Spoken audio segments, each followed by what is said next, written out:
Vamos abrir nossa Bíblia em Mateus capítulo 15. Glória a Deus. Nós, nas 2 terças-feiras que se passaram, estivemos estudando sobre as fases de uma igreja. Vimos que toda igreja, todo movimento começa com um avivamento. Mas, infelizmente, dentro do avivamento surge um foco de pessoas que se rebelam contra os princípios que geraram o avivamento, os princípios doutrinários. E este primeiro movimento anti-igreja chama-se rebelião.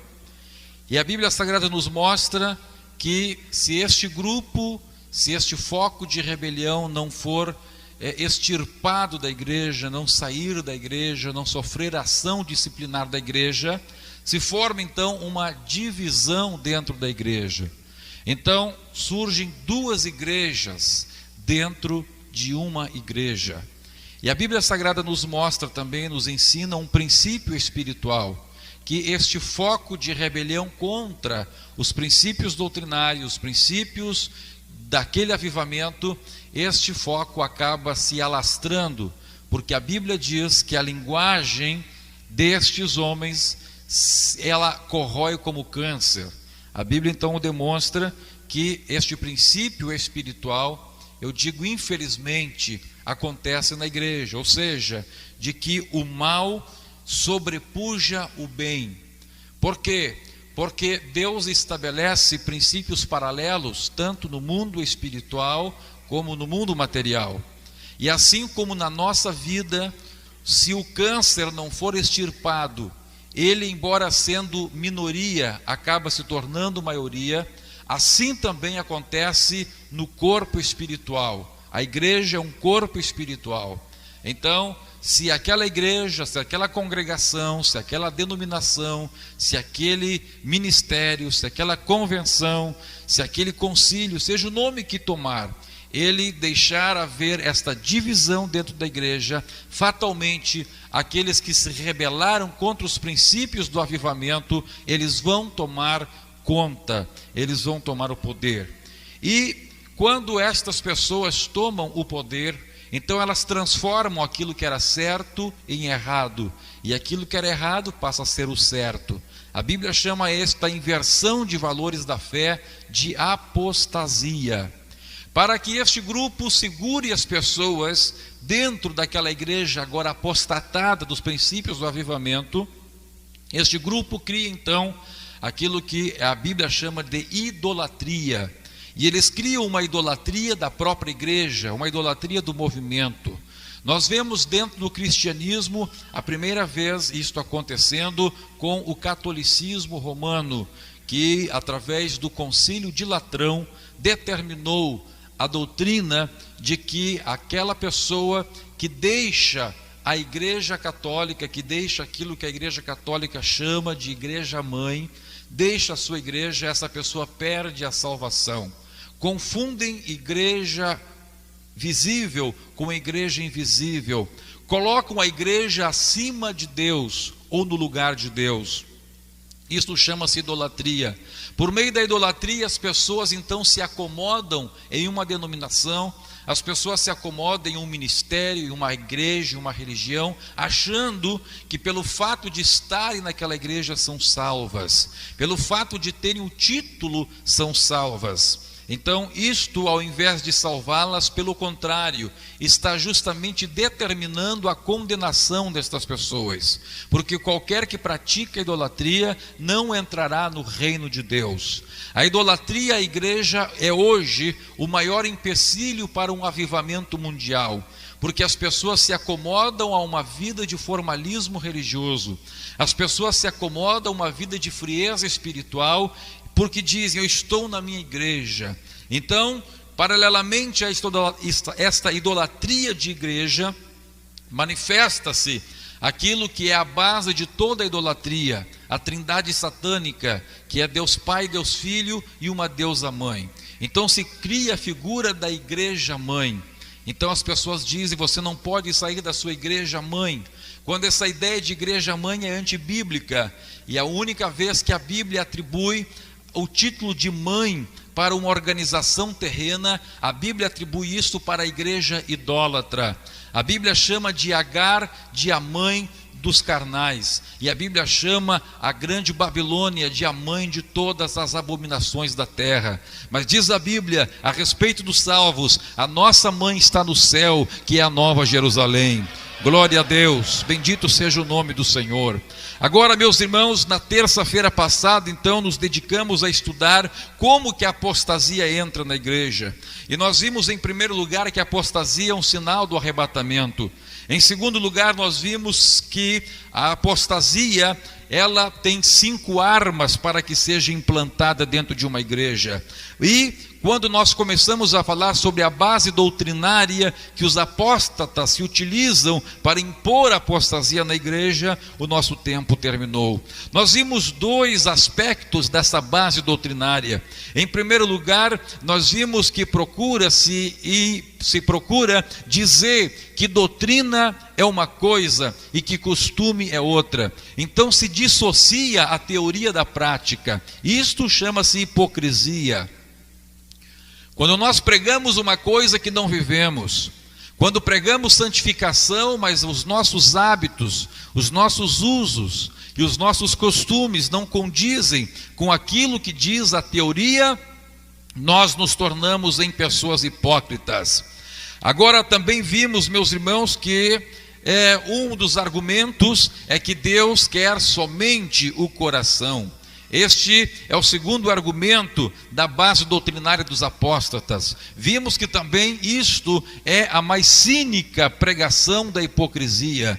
Ou seja, as pessoas dizem: o meu coração é de Jesus, mas a sua prática é diferente. Eu me lembro, meus irmãos, que quando eu estava na 2ª série primária, eu me lembro que nós cantávamos uma música, a professora fazia com que cantássemos uma música, me parece que era de Roberto Carlos até, que exaltava o Brasil. Era bem no auge do ufanismo brasileiro, lá na década de 70, quando o presidente Emílio Garrastazu Médici era o presidente do Brasil, e todos os dias nas escolas nós nos levantávamos, cantávamos o hino nacional, hasteávamos a bandeira. Era uma onda de patriotismo que havia no Brasil, e eu me lembro que eles trocaram a letra daquela música do Roberto Carlos, e as crianças então cantavam de uma maneira jocosa aquela música, e dizia assim: o meu coração é de Jesus e o meu pulmão da Souza Cruz. Não sei se vocês se lembram dessa brincadeira que faziam as crianças daquela época. É justamente isso que prega os apóstatas: o meu coração é de Jesus e o pulmão é da Souza Cruz. O meu coração é de Jesus, mas o pé é do Internacional. O meu coração é de Jesus, mas a mão é de sei lá do quê. Então, meus irmãos, é uma pregação de hipocrisia. Ou seja, a teoria é uma coisa e a prática é outra. Diz que o coração é de Jesus, mas as ações são diferentes. Isto é hipocrisia, isto é abominável diante dos olhos de Deus. Deus quer que aquilo que nós sejamos, seja aquilo que efetivamente nós tínhamos falado. Mas, meus irmãos, vamos à terceira doutrina que constitui a base doutrinária da apostasia. Ou eles procuram dizer que doutrina da santificação é doutrina de homens. Quantos aqui já ouviram alguém dizer assim, a respeito de alguém que quer santificar-se, e diz assim: isso é doutrina de homens? Quantos já ouviram isso? Levante a sua mão. Todo mundo já ouviu. Essa expressão doutrina de homens, meus irmãos, foi criada pelo Senhor Jesus Cristo para definir exatamente o contrário do que os apóstatas procuram dizer que é doutrina de homens. Vamos ler a Bíblia Sagrada no Evangelho de Mateus, no capítulo 15 e no versículo 6. Evangelho de Mateus, capítulo 15 e versículo 6, veja o que diz a palavra de Deus. Diz assim: esse jamais honrará seu pai ou a sua mãe, e assim invalidastes a palavra de Deus por causa da vossa tradição. Diz o verso 7: hipócritas, bem profetizou Isaías a vosso respeito, dizendo: este povo honra-me com os lábios, mas o seu coração está longe de mim. em vão me adoram, ensinando doutrinas que são doutrinas de homens, ou preceitos de homens. Vamos para o Evangelho de Marcos, capítulo 7, versículos 9 e 13, onde a Bíblia Sagrada nos enriquece com mais uma passagem sobre este momento do ensino de Jesus. Marcos capítulo 7, versos 9 e 13. E disse-lhes ainda: jeitosamente rejeitais o preceito de Deus, para guardardes a vossa própria tradição. Versículo 13. Invalidando a palavra de Deus pela vossa própria tradição, que vós mesmos transmitistes, e fazeis muitas outras coisas semelhantes a estas. Meus amados irmãos, o que é que Jesus chamou de doutrina ou preceitos de homens? É justamente os preceitos criados pela tradição da sociedade. O que é tradição? A palavra tradição vem da palavra latina traditio, se escreve traditio. Esta palavra significa aquilo que alguém passa para outra pessoa. Por isso, por exemplo, a lei diz que a transmissão da propriedade de um bem móvel se dá com a tradição. O que é tradição? Tradição é justamente quando eu faço isso. Eu vou fazer a tradição deste carimbo para o evangelista Nelson Batista. Pronto, eu acabei de fazer uma tradição para ele. Isto significa tradição. Aquilo que é transmitido de alguém para outrem. Aquilo que é transmitido de uma geração para outra. Podemos dizer então que a tradição é a forma de perpetuação de uma cultura, é a forma de perpetuação dos costumes de uma comunidade. E o que é que Jesus estava ensinando aqui? A Bíblia Sagrada diz, nos meus irmãos, que havia uma tradição da cultura judaica de que alguém que não quisesse cumprir com o seu compromisso de honrar o seu pai e a sua mãe, de sustentar o seu pai e a sua mãe na sua velhice. É bom lembrar que naquele tempo não havia previdência social, não havia INSS, não havia essas coisas. Então os filhos tinham que sustentar os seus pais quando os seus pais já não podiam mais trabalhar. Então o que havia ali em Israel? Dentro da tradição judaica havia uma instituição chamada Corban. O que era Corban? Corban era quando alguém queria dizer que ele estava agora sendo dedicado a Deus. Então essa pessoa dizia o seguinte: como a minha vida está dedicada a Deus, eu não vou mais honrar o meu pai e minha mãe. E ali podia estar vendo o seu pai e a sua mãe morrendo de fome, morrendo de frio, mas ele dizia: não, o meu negócio agora é só com Deus. E o que Jesus disse? Jesus disse o seguinte: vocês estão se utilizando da cultura, vocês estão se utilizando de uma tradição da sociedade para afastar a palavra de Deus. Então Jesus disse: vós jeitosamente afastais a palavra de Deus, vós jeitosamente deixai de obedecer a palavra de Deus, que está dito: honra teu pai e a tua mãe, que é o primeiro mandamento com promessa. Para quê? Para seguir a cultura vossa, para seguir a tradição da vossa sociedade, para seguir a tradição do Estado, do povo de Israel. Isto que é a doutrina de homens. Doutrina de homens, meus irmãos, é justamente aquilo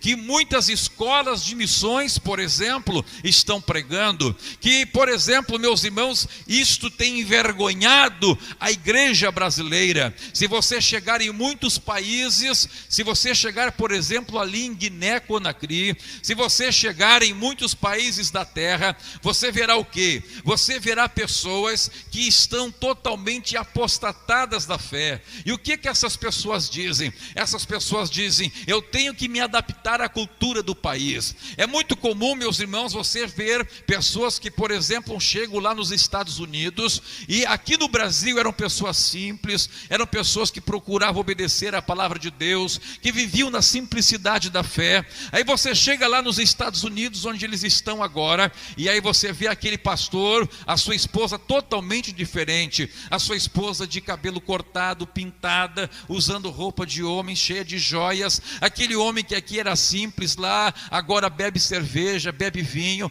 aquele homem que aqui buscava Deus, agora lá já não quer mais saber de Deus, o seu negócio agora é ter uma televisão para contatar os canais de televisão do Brasil. Agora, meus irmãos, aquela pessoa está totalmente mudada, e você pergunta para ele, o que aconteceu com você? Ele disse, não, é porque aqui a cultura é outra, lá no Brasil era uma coisa, mas aqui a cultura é outra, os costumes são outros. O que é isso? É exatamente isso que Jesus chamou de preceitos de homens, é quando você se utiliza de um argumento humano para afastar a palavra de Deus. Meus irmãos, se a cultura é contra a palavra de Deus, muda-se a cultura. É este o grande trunfo do Evangelho. Meus irmãos, o que é que o Evangelho contribuiu com o mundo? Por que o cristianismo revolucionou a terra? Porque o cristianismo teve coragem de se opor à cultura da época. O cristianismo trouxe a libertação das mulheres. Por quê?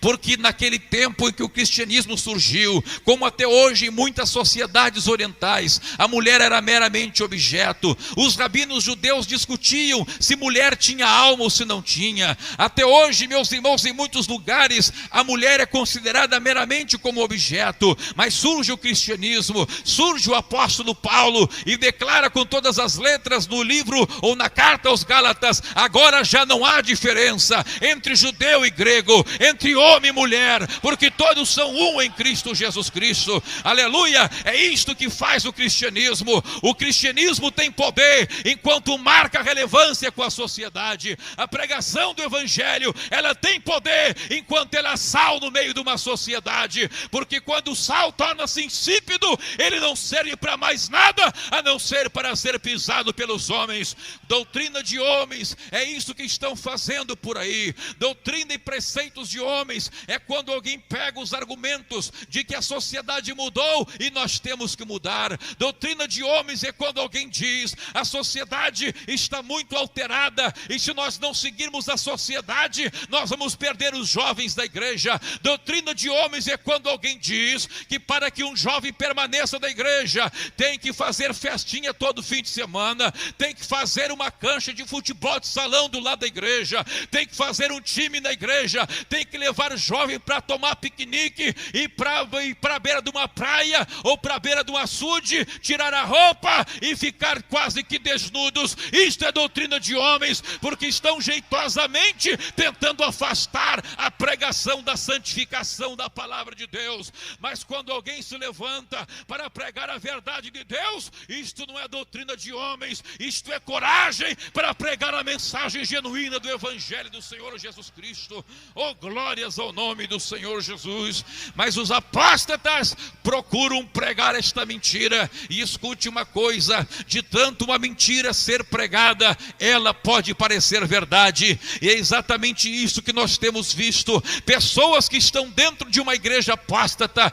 muitas vezes pessoas sinceras, pessoas que têm um coração sincero diante de Deus, mas de tanto ouvir estas mentiras, elas acabam achando que essa mentira é verdade, e jeitosamente então afastam a palavra de Deus em troca de mensagens humanas e humanistas. A quarta doutrina que queremos trazer-vos aqui, que procura sustentar a apostasia dentro da igreja, é que santificação é sinônimo de legalismo. Essas pessoas, na verdade, não sabem o que é legalismo. O que é legalismo? Meus irmãos, a salvação inclui três aspectos. Eu já falei sobre isto, vou falar de novo, até no artigo que nós temos aí no jornal Restauração deste mês, se fala sobre isto. A salvação, ela implica três aspectos. Para que entendamos o que significa salvação, temos que entender o que é queda. A queda do homem também foi em três aspectos. Primeiro aspecto, o aspecto legal. Por que aspecto legal? Porque Deus havia criado uma lei. Deus disse assim: qual era a lei de Deus? Vocês podem comer de tudo, menos da árvore da ciência do bem e do mal. Era a lei de Deus. Vocês podem comer tudo, menos dessa árvore. Se vocês comerem esta árvore, terão uma pena. Qual é a pena? A pena é a morte, pena de morte. Se vocês comerem, vão morrer. Essa é a lei de Deus, aspecto legal. Segundo aspecto, Deus havia criado o homem segundo a sua própria imagem. Ou seja, imagem é a representação de uma realidade. Quando alguém olhava para o homem, via a imagem de Deus. Assim como alguém olha para o espelho e vê a sua imagem, assim também quando alguém olhava para o homem, ou quando o mesmo Deus olhava para o homem, via refletida a sua imagem. Aspecto da natureza. Em terceiro lugar, a Bíblia diz que Deus havia dado domínio sobre todas as coisas para o homem, um aspecto de autoridade. Três aspectos, um aspecto legal, um aspecto de natureza e um aspecto de autoridade. Quando o homem caiu, primeiro, ele perdeu a inocência porque tornou-se condenado, aspecto legal. Segundo, perdeu a natureza divina, a imagem de Deus, e agora assumiu uma natureza decaída, que a Bíblia chama de carne. Em terceiro lugar, a Bíblia diz que o homem perdeu a sua autoridade. Ele que dominava sobre tudo, agora passou a ser um escravo. Três aspectos da queda. A salvação, portanto, procura reconstituir o homem ao status perdido, restaurar o ser humano àquela situação que ele havia perdido. O primeiro aspecto, então, que Deus tinha que resolver era o aspecto legal. O aspecto legal envolve a questão do pecado. Deus tinha que resolver a questão do pecado. Este era o aspecto legal. E como Deus resolveu isto? Deus resolveu isso da seguinte maneira: como havia uma pena, e Deus é justo e Deus é imutável, Deus não pode voltar atrás, então a pena tinha que ser cumprida. O que Deus fez? Deus enviou o seu próprio Filho Jesus Cristo, e ele, sem nunca ter pecado, cumpriu a pena. Por isso chama-se a pena de Jesus o sacrifício vicário de Jesus, ou seja, substitutivo. Jesus morreu em substituição a nós. Ele cumpriu a pena em nosso lugar. Quantos podem dar glória a Deus por isto? Então, isto é o aspecto legal. O aspecto legal envolve a questão do pecado. Agora preste bem atenção, meus irmãos. Deus já resolveu o aspecto legal. A questão do pecado já foi resolvida por Deus. Isto não deve nos preocupar, não, mas quando nós nos arrependemos de nossos pecados e cremos no poder do sangue de Jesus, o aspecto legal já está resolvido, aleluia, glória a Deus. Esses dias um obreiro, um presbítero que veio aí do outro ministério, veio falar comigo e disse: pastor, como é complicado esse negócio de salvação, né, pastor? Imaginem só, a gente luta 30 anos, 50 anos como crente, e se no dia que Jesus vem arrebatar a igreja, a gente faz um pecadinho, a gente perde tudo aqueles 50 anos e vai para o inferno e fica aqui na vinda de Jesus. Então, meus irmãos, o que é isso? Isso é uma mensagem legalista. Ou seja, a pessoa está pensando como pensava um judeu, a pessoa está pensando como pensa um muçulmano, que são religiões estritamente legalistas. Não, a questão legal já foi resolvida pelo Senhor Jesus Cristo. A palavra de Deus diz: filhinhos, estas coisas vos tenho escrito para que não pequeis. Todavia, se alguém pecar, temos um advogado para com o Pai, Jesus Cristo justo. Ele é a propiciação pelos nossos pecados. Oh, glórias a Deus, bendito seja o nome de Jesus. Então, meus irmãos, a questão do pecado já foi resolvida por Jesus Cristo. Você passa 50 anos de fé e chega no dia da vinda de Jesus e você dá uma mancadinha ali, você faz alguma coisa que não deveria ter feito. Sabe o que acontece? Se você tem o Espírito de Deus na sua vida, naquele mesmo momento que você errar, o Espírito Santo vai te convencer do teu pecado, você vai se arrepender imediatamente e o teu pecado vai ser imediatamente perdoado. As trombetas vão soar e você vai subir juntamente com a igreja. Por quê? Porque a questão do legalismo já foi resolvida pelo Senhor Jesus Cristo na cruz do Calvário. Isto é legalismo. Legalismo é quando você resume toda a salvação na questão do pecado, o aspecto legal. E infelizmente é isso que a maior parte das igrejas tem pregado. Quando as igrejas convidam as pessoas para serem salvas, qual é o convite? O convite é apenas este: quem quer ser salvo, vem aqui e pede perdão dos seus pecados. Isso não é salvação, isso é somente reconciliação. Já falamos especificamente sobre isto em outras reuniões. A Bíblia Sagrada diz em Romanos capítulo 5, versículos 9 e 10, que pela morte de Jesus nós somos reconciliados, mas pela vida de Jesus nós somos salvos. E aí entra o segundo aspecto da salvação, que é o aspecto de natureza. Nós não somos salvos porque fazemos ou não fazemos. Nós não somos salvos porque pecamos ou não pecamos. Nós somos salvos porque somos filhos de Deus. Somente os filhos de Deus são salvos. Jesus disse o seguinte: quem não nascer de novo não pode ver o reino de Deus. Quem não nascer da água e do Espírito não pode entrar no reino de Deus. Aleluia, glória a Deus. Quando esta pessoa nasce de novo, por que ela nasceu de novo? Porque ela rejeitou a velha natureza.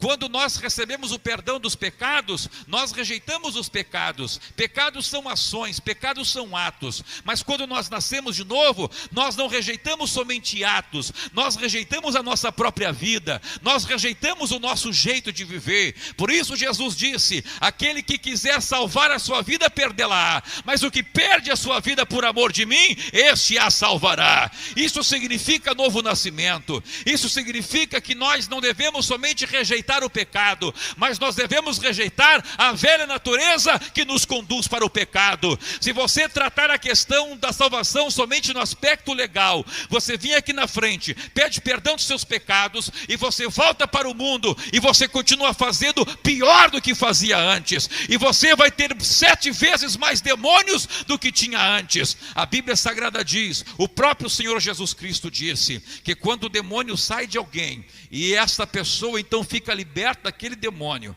diz a Bíblia que aquele demônio vai e busca 7 piores do que ele, e diz a Bíblia que vem de volta para tentar tragar de novo aquela pessoa. E diz a Bíblia, e vindo aquele demônio de volta, com aqueles 7 piores do que ele, acha a casa vazia, varrida e ornamentada. Por que vazia? Por que varrida? Por que vazia? Vazia porque o demônio saiu. Por que varrida? Varrida porque os pecados foram todos eles apagados. Jesus varreu com seu sangue todos os pecados daquela vida. Por que ornamentada? Porque a alegria de Deus entrou naquela vida. Mas diz a Bíblia que a casa estava varrida, estava ornamentada, mas estava vazia. Saiu o demônio, mas não entrou o Espírito Santo. Saiu o demônio, mas não entrou a natureza de Deus. Houve a reconciliação, mas não houve a salvação. Houve o perdão, mas não houve a nova natureza naquela vida. Esta pessoa foi apenas reconciliada, mas não foi salva.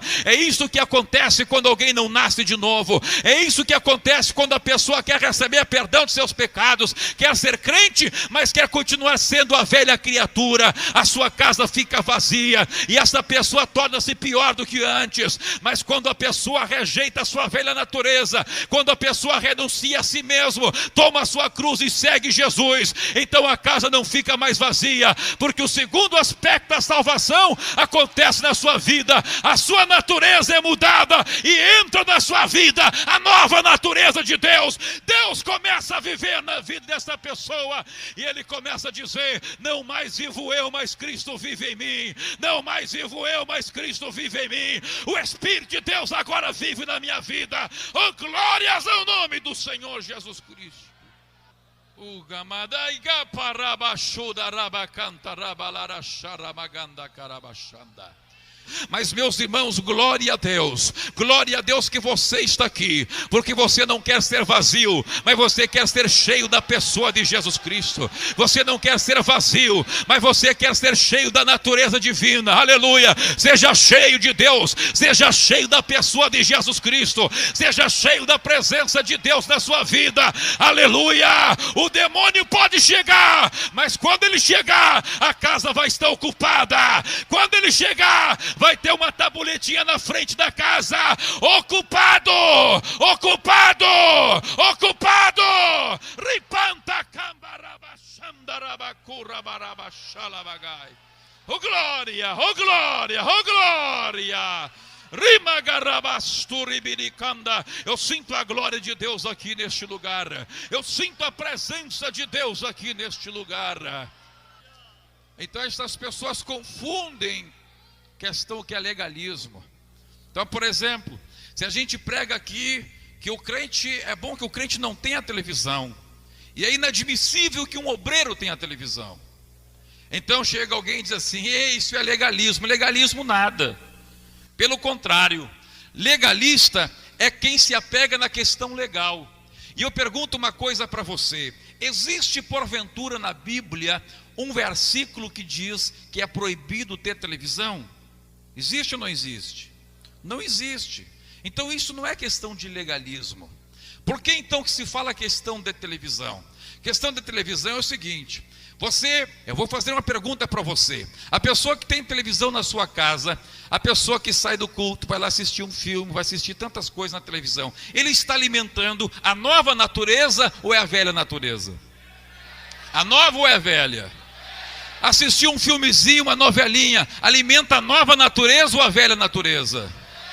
Aleluia. Então, meus irmãos, quando nós entramos nesta área, quando nós deixamos a questão legal, não nos interessa mais saber, ficar lá estudando, tentando dar voltinha na Bíblia, ver o que é pecado e o que não é pecado. Segundo, a gente vê muito isso nos escritos de escritores batistas norte-americanos. Eles usam muita expressão, isso é tecnicamente pecado ou não é. A igreja batista, ela nasceu do movimento puritano, que foi estritamente legalista. Por isso eles têm essa mentalidade. Eles estão preocupados só com a questão de ser pecado ou não ser pecado. Mas aquela pessoa que deixou o aspecto legal, que ultrapassou a questão legal, que entende que a questão de pecado já foi resolvida por Jesus. O nosso negócio agora é alimentar a nova natureza. O nosso negócio agora é fazer como o apóstolo Paulo disse. O que o apóstolo Paulo disse? O apóstolo Paulo disse assim: olha aqui, olha, tudo me é lícito. Eu não estou mais nesse negócio de legalismo. Eu não estou mais na questão da lei. Eu não quero saber o que é proibido e o que não é proibido. Tudo me é lícito. O que eu quero saber agora é aquilo que convém ou não me convém. É aquilo que convém ou não convém à nova natureza. Aleluia. Isto é ultrapassar o legalismo. Isto é entrar na questão da graça de Deus. Isto é entrar na questão da natureza divina. Isto é entrar no mundo do Espírito, na dimensão do Espírito Santo. Quantos estão compreendendo? Pode dar glórias ao nome do Senhor Jesus Cristo.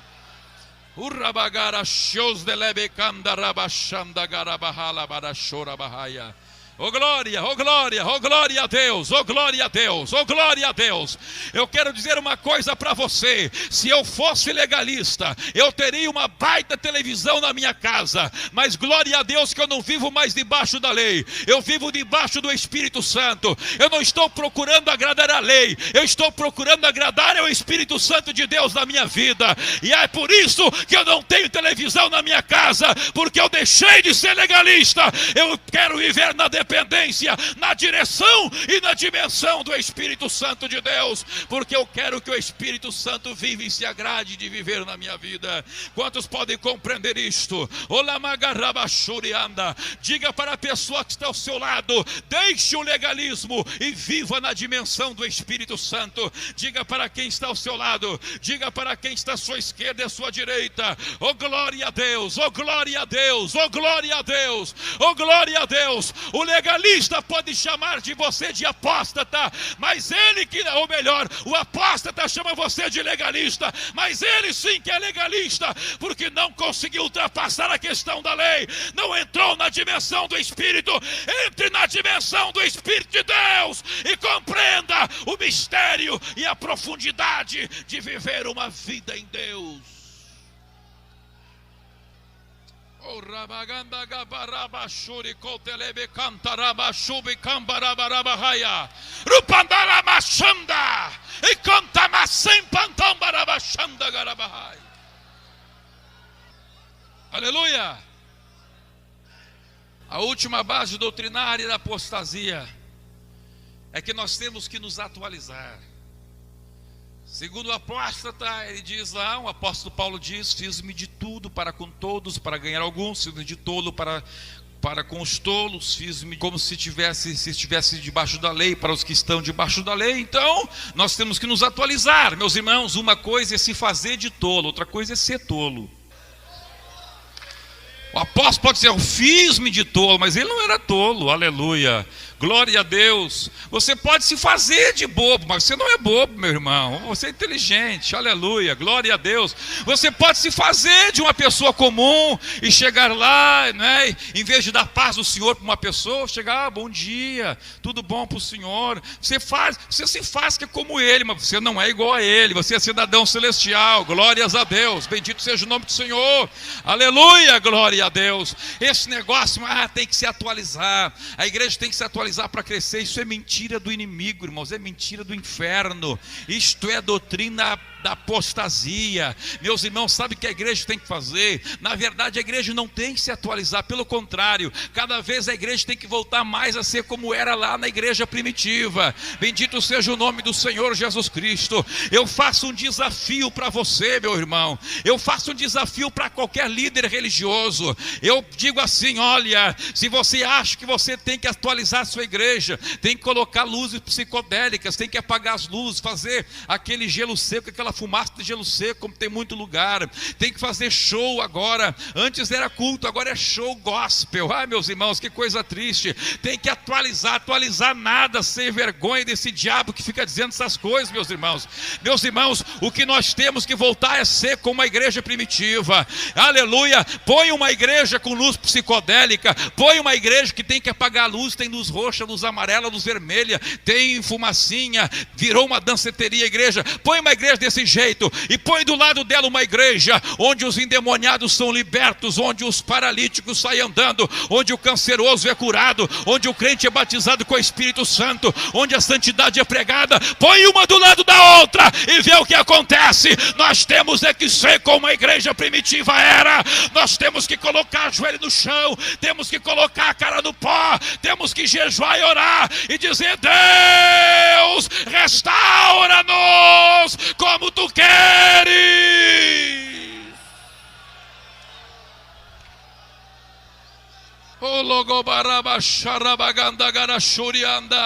Aleluia. Quantos querem ser um crente à moda antiga? Quantos querem ser um crente da igreja primitiva? Aleluia. Quantos querem ser cheios da natureza de Deus? Quantos querem ser cheios da pessoa de Jesus Cristo? Quantos querem ser cheios do poder e da unção do Espírito Santo? Aleluia. Para que quando o demônio chegue, a casa não esteja vazia. Se você quer isto, levante as suas mãos e adore a Deus. Adore a Deus, adore a Deus, adore a Deus, adore a Deus. Eu preguei até aqui, mas agora chegou a hora de você nadar no Espírito Santo. Comece a entrar no rio do Espírito. Quem sabe até hoje você está com água aí nos artelhos. Quem sabe até hoje você está com água no joelho. Quem sabe até hoje você está com água nos lombos. Em nome de Jesus, dê mais um passo. Dê mais um passo. Entre no rio do Espírito. Entre no controle do Espírito Santo. E deixa que o Espírito Santo te leve. Deixe que a água de Deus te leve. Aleluia!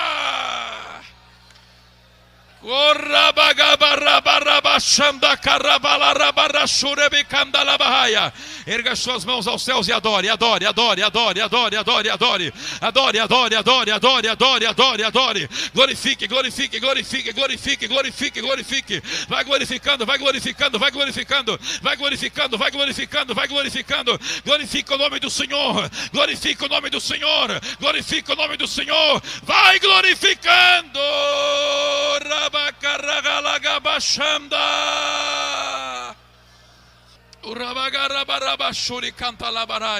Eu sinto a unção e a glória de Deus aqui neste lugar. Nesta igreja não tem lugar para apostasia. Em nome de Jesus, todo espírito de apostasia sai. A Bíblia Sagrada diz que nos últimos dias haveria demônios de apostasia. A Bíblia diz que havia espíritos enganadores de apostasia. Eles estão por aí. Eles estão batendo na nossa porta. Eles estão batendo na porta da tua vida, mas não há lugar para eles, porque a casa está cheia. A casa está cheia. Essa casa tem dono. Pai, canto, rai, pai, calarachanda. Diga para Deus: enche a minha casa, enche meu coração, enche a minha vida, enche, enche, enche, enche, enche, enche, enche, enche, enche, enche.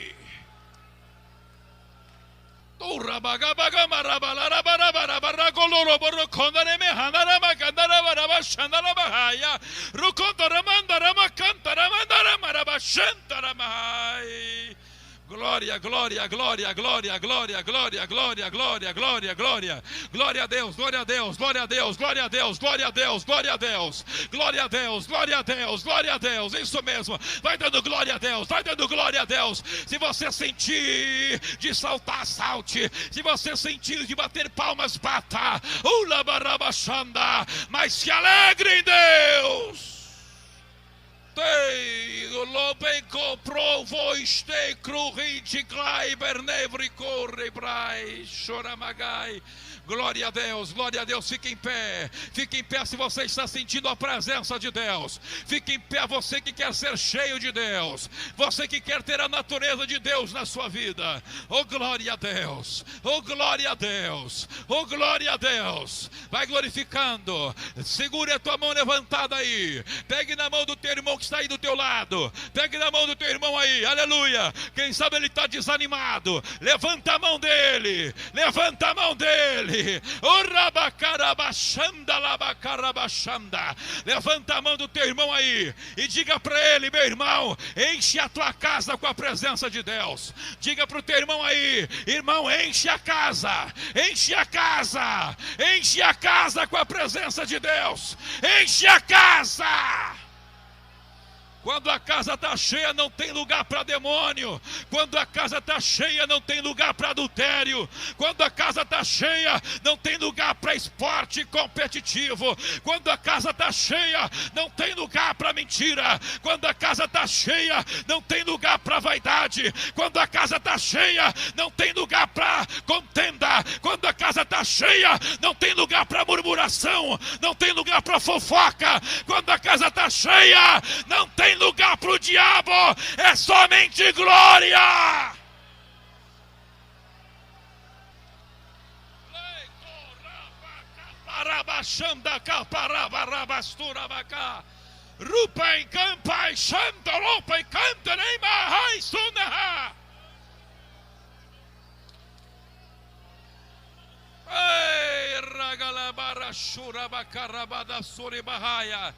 Quem quer ser cheio da natureza de Deus, quem quer ser cheio do Espírito Santo, quem quer fechar a porta para o demônio, fechar a porta para a carne, aleluia. Se você tem alguma coisa na tua vida que você sabe que não agrada o Espírito Santo, venha esta noite deixar aqui na frente esta coisa. Venha dizer a Jesus: eu quero abrir mão disto. Jesus, eu quero abrir mão da vaidade. Eu quero abrir mão daquela televisão que tem lá em casa. Eu quero abrir mão daquela roupa indecente. Eu quero abrir mão, Senhor, do jogo da loteria. Eu quero abrir mão, Senhor, do jogo do bicho. Eu quero abrir mão, Senhor. Em nome de Jesus, sai do teu lugar e venha. Eu não sei qual é o teu problema. Eu não sei onde é que a carne tem se levantado para destruir a obra do Espírito Santo de Deus na tua vida. Eu não sei, mas eu sei de uma coisa: que Deus está aqui nesta noite.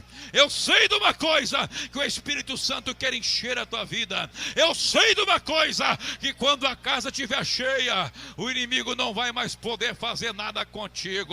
Aleluia, oh glória a Deus. Venha depressa, irmão. Quem quer ser cheio da natureza de Deus, quem quer ser cheio da presença de Deus na sua vida e quer jogar fora tudo aquele monte de coisa errada, todo aquele traste quebrado que tem na vida da gente, em nome de Jesus, venha e diga para Jesus: Jesus, eu estou disposto a abrir mão de tudo isto.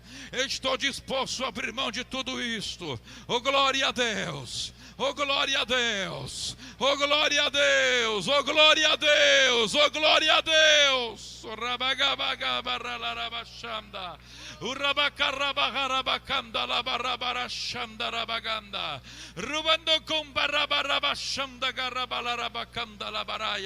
Glória a Deus, glória a Deus, glória a Deus. Venha glorificando a Deus, venha clamando, venha louvando a Deus, venha exaltando o nome do Senhor Jesus Cristo. Eu vou pedir para os obreiros me ajudarem, vou pedir para os obreiros passarem no meio da multidão e orar pela multidão agora. Oh, glória a Deus, oh, glória a Deus, oh, glória a Deus, oh, glória a Deus, oh, glória a Deus, oh, glória a Deus, oh, glória a Deus. Bendito seja o nome do Senhor Jesus Cristo, bendito seja o nome do Senhor Jesus Cristo, bendito seja o nome do Senhor Jesus Cristo. Glória, glória, glória, isso, vai glorificando a Deus, meu irmão, vai glorificando, vai falando novas línguas, dá liberdade para o Espírito Santo, pode falar novas línguas, não tenha medo de falar língua, irmão, não tenha medo de falar língua, irmã, não tenha medo, fala, pode falar, é o Espírito de Deus que está na tua vida, não tem lugar para demônio aqui neste lugar, não tem lugar para emoção, é o poder do Espírito de Deus que está na sua vida. Oh, aleluia.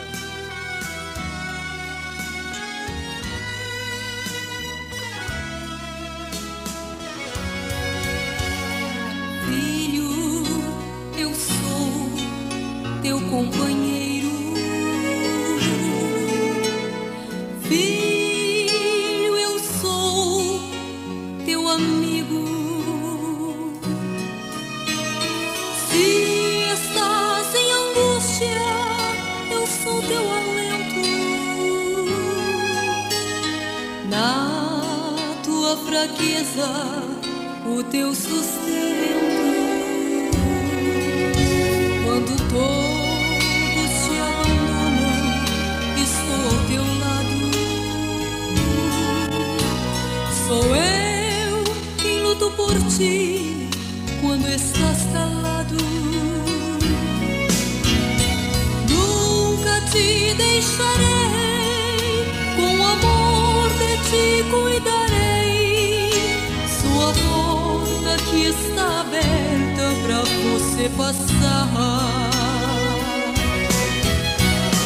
Filho, enxugo tuas lágrimas, na batalha eu luto por ti. Pra o inimigo acertar em você, terá que passar por mim.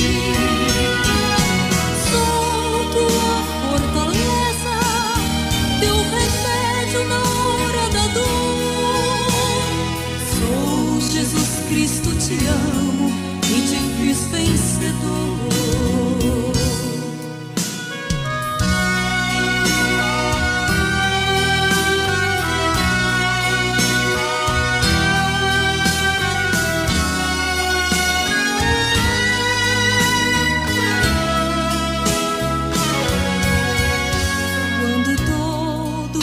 Abandonam, estou ao teu lado. Sou eu quem luto por ti quando estás calado. Nunca te deixarei, com amor de ti cuidarei. Sou a porta que está aberta pra você passar. Filho, enxugo tuas lágrimas, na batalha eu luto por ti. Pra o inimigo acertar em você, terá que passar por mim. Sou tua fortaleza, teu remédio na hora da dor. Sou Jesus Cristo, te amo e te fiz vencedor. Filho, enxugo tuas lágrimas, na batalha eu luto por ti. Pra o inimigo acertar em você, terá que passar por mim.